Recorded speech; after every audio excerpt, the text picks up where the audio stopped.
आज मार्केट में heavy panic selling और स्ट्रॉन्ग नेगेटिव सेंटीमेंट देखने को मिला। पिछले कुछ दिनों से जो जियोपॉलिटिकल टेंशन और क्रूड ऑयल कंसर्न चल रहा था, उसका पूरा असर आज इंडियन मार्केट पर दिखाई दिया। निफ्टी 50 की बात करें तो आज ये लगभग 436 पॉइंट टूटकर 23,379 पर क्लोज हुआ।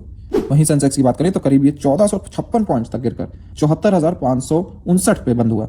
ये लगभग पिछले 6 हफ्तों की सबसे बड़ी सिंगल डे गिरावटों में से एक रही। ओपनिंग की बात करें तो मार्केट ने आज शार्प गैप डाउन ओपनिंग दी थी और पूरे दिन सेलिंग प्रेशर बना रहा। इंट्राडे में रिकवरी की कोई कोशिश नहीं दिखी और इंडिसेस लगभग डे लो के आसपास बंद हुए। निफ्टी विक्स पर नजर डालें तो आज ये बढ़कर 19.28 के लेवल पर पहुंच गया, जो क्लियरली दिखा रहा है कि मार्केट में फियर बढ़ता ही चला जा रहा है। ग्लोबल और माइक्रो फैक्टर्स की बात करें तो आज का पूरा सेंटिमेंट ड्रिवन था यूएस ईरान के सीज़फायर होप्स के कमजोर पड़ने पर, क्रूड ऑयल प्राइसेस का फिर से $160 पर बैरल के ऊपर चला जाने पर और रुपये के रिकॉर्ड लो लेवल पर पहुंचने पर। इन तीनों फैक्टर्स ने इन्वेस्टर्स की चिंता बढ़ा दी है। इंडिया जैसे ऑयल इंपोर्टिंग कंट्री के लिए हाई क्रूड ऑयल एक बहुत नेगेटिव फैक्टर है, क्योंकि इससे इन्फ्लेशन और फिस्कल डेफिसिट दोनों पर प्रेशर पड़ता है। ग्लोबल मार्केट्स की बात करें तो एशियन मार्केट्स मिक्स्ड रहे, लेकिन इंडियन मार्केट्स में सेलिंग ज्यादा एग्रेसिव रही, क्योंकि यहाँ जियोपॉलिटिकल और ऑयल सेंसिटिविटी ज्यादा है। यूरोपियन मार्केट्स में भी वीक क्यूज देखने को मिले।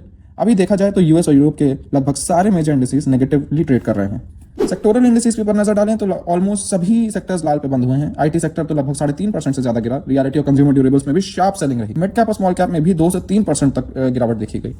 आज कोई भी सेक्टर ग्रीन में बंद नहीं हुआ है, इसलिए आज गेनर्स की लिस्ट खाली है। वहीं लूजर्स की बात करें तो रियलिटी, डिफेंस और आईटी सेक्टर्स सबसे बड़े लूजर्स रहे। कमोडिटी मार्केट्स की बात करें तो क्रूड ऑयल फिर से स्ट्रॉन्ग रैली कर रहा है। गोल्ड में सेफ हेवन डिमांड बढ़ती चली जा रही है। सिल्वर में भी अच्छा मोमेंटम देखने को मिल रहा है। निफ्टी 50 के गेनर्स की बात करें तो आज बहुत लिमिटेड स्टॉक्स ही ग्रीन में बंद हुए। ओएनजीसी लगभग 4 से 5% तक चढ़ा। ऑयल इंडिया और कुछ मेटल सेक्टर्स में बाइंग देखी गई, क्योंकि क्रूड ऑयल प्राइसेस का फायदा अपस्ट्रीम कंपनीज को मिलता है। ओएनजीसी लगभग 4.5% तक, हिंडाल्को 2.25% और एसबीआई एकदम फ्लैट बढ़कर टॉप गेनर्स रहे। लूजर्स की बात करें तो Tech Mahindra, HCL Tech, TCS, Infosys जैसे आईटी हैवी वेट्स में 3 से 4% तक गिरावट देखने को मिली, जिसने इंडिसेस को नीचे खींचा।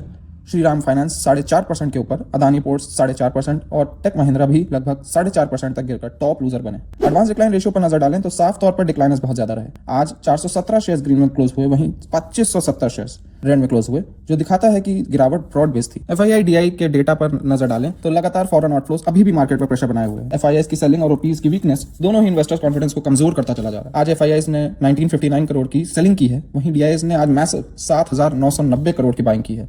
आज डीआईएस की वजह से हेवी नेट बाइंग हुई है। इंपॉर्टेंट इवेंट्स पर बात करें तो कल इंडिया का डब्ल्यूपीआई इन्फ्लेशन का ईयर ऑन ईयर का डेटा आएगा। वहीं यूएस में इनिशियल जॉब क्लेम्स का मई का डेटा और रिटेल सेल्स के अप्रैल का नंबर्स आएंगे। ये सभी मीडियम प्रायोरिटी इवेंट होंगे। क्वार्टरली रिजल्ट्स की बात करें तो कल Cipla, Crompton Greaves, Tube Investments, Bharti Airtel, LIC Housing, TVS Motors, KNS Tech, PFC, Oil India, HPCL और डीएलएफ के क्वार्टरली रिजल्ट्स आएंगे।